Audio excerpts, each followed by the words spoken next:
We joined in an exclusive conversation with the U.S. Ambassador to India, Ambassador Garcetti.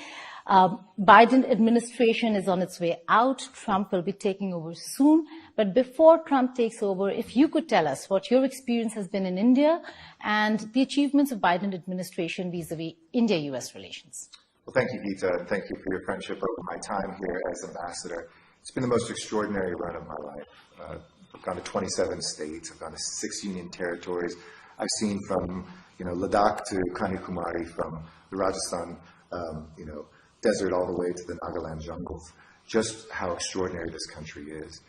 I've also worked for a president who has been the most pro-Indian president in U.S. history, who told me when he asked me to take the job, India is the most important country in the world to me.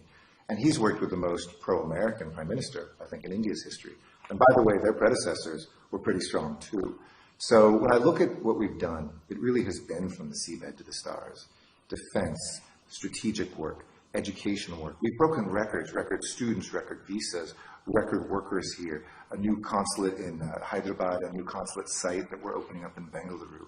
When I look at record trade together, really from peace to prosperity, from our planet to our people, the U.S.-India relationship is here to stay. And what was unimaginable a generation ago, in terms of our closeness, I think will be indispensable in the generation ahead. President-elect Donald Trump, during campaigning, had said that Modi is a great guy and he really lauded the Indian premier, but also said that we weren't tough enough with India. Mm-hmm. Trade has been an issue for India-U.S. relations, whether it's the Biden administration or for that matter Trump. But what do you envisage is going to become of where India-U.S. relations stand today and where it's going to go, particularly to do with the niggling issues and areas? Look, we're proud to be India's #1 trading partner now. But President Trump in some ways is right. We have to make sure that we have bigger, bolder conversations. During this administration, we resolved 100% of our trade disputes. So we've kind of set the table. But now, if we are true to our word of wanting to replace over-reliance on China for our supply chain, set up the scale for the world, not just for our companies, but for the world, from healthcare and pharmaceuticals to everyday electronics and the critical emerging technologies, India, I believe, as a cheerleader for this relationship, is the place we should be. But today, even though it's better than it's ever been, and we're seeing huge successes like iPhone manufacturing, et cetera, too many companies are going out of China and going to another country, India, because tariffs should still be reduced further. Transportation and infrastructure can continue to be built on, as we're seeing in an amazing way. Trademark protection, taxes, training, talent of the workforce. So I think America is here to stay and to help partner with India on that. Vice versa, we want more Indian investment in the U.S. And I think a lot of Americans are surprised that India is one of the biggest investors in America, bringing back old steel mills that were shut down, breaking new ground with technologies like electrolyzers and factories that are creating jobs for Americans. So what used to be a one-way street of investment is now a two-way street. And that exchange and those records we're establishing really are changing that conversation to one of equals and equal excitement. But are things going to get a little difficult? As an ambassador over here, and you've engaged the administration, Dr. Jaishankar was in D.C. only very recently, and he will be representing India at the inauguration. Why do you think the Trump administration did not invite Prime Minister Modi? Well, I haven't seen the list of who was or was not invited, so I haven't seen that. But I do know that we have, as a national security advisor coming in, Michael Waltz, chair of the India caucus in the House of Representatives. Marco Rubio nominated and most likely to be confirmed as Secretary of State, who introduced legislation about making U.S.-India military strategic relations even closer. 2 huge cheerleaders of the U.S.-India relationship who will be in charge of President Trump's policy with India. So, trade aside, which I think is an opportunity, not a challenge, but an invitation to have a more honest and deeper conversation, this is going to be building on the success of this administration in the next. I'm confident about that. Because you know what? Leaders reflect their people. And this isn't just a message of Joe Biden and Prime Minister Modi, or of Donald Trump and Prime Minister Modi. This is our people. It's the Indian immigrants who are such a huge part of our country now. It's the students that are coming from the United States to India, tripled the number that now travel here.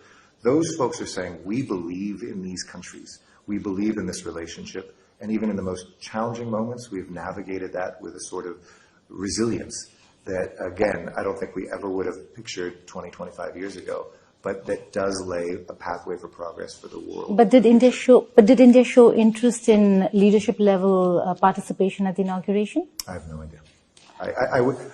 I think that will be more meaningful than who shows up in a very large crowd is that first meeting together. And I'm confident Prime Minister Modi will come meet with President Trump early on, and then India will host the Quad this year.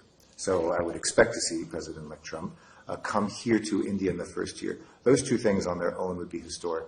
And to have the External Affairs Minister there speaks volumes. Should visas be a concern for India under Trump administration? Because we've seen reports of how he is going to clamp down on visas. Should that be a concern for India? I would certainly hope not. I mean, we've increased visas by 60% since I've been ambassador, reduced wait times by over 75%. And next week we'll announce even further, dramatically down in our wait times, hired historic people. And you see the result. Indian Americans who are running universities, Fortune 500 companies, even running states in the United States. So we know we are better when we have the ability to have visitors, travelers, investors, and immigrants come from both countries. So again, I think if we work on immigration in a very sober way together, make sure there's not unlawful entry from any country, such as India, you'll see the Trump administration, I think, look quite positively at that impact, whether it's in technology, whether it's in our rural medicine, where we couldn't find American-born doctors to serve some of the reddest states, but Indian doctors came and provided those services. This is an extremely positive story, and I'm optimistic that pathway will continue. Right, I've been told that my time's up, Ambassador Garcetti, but just before I let you go, you were Governor LA, so just about the wildfires there, loss of life and property, and the political blame game that we're seeing now.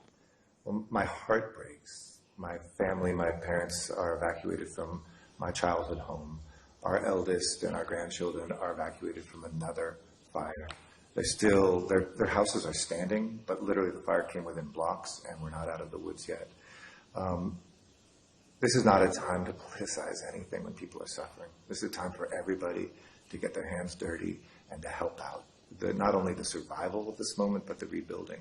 And the long-term work that I said, I think 5 years ago, there's no amount of planning, no number of firefighters, no water that you can have that's going to meet the challenge of the extreme weather that we see in flooding here in this country and fires in my own. This will be our children's life, our children's children's life, and I hope we can double down on surviving climate change as well as turning it back.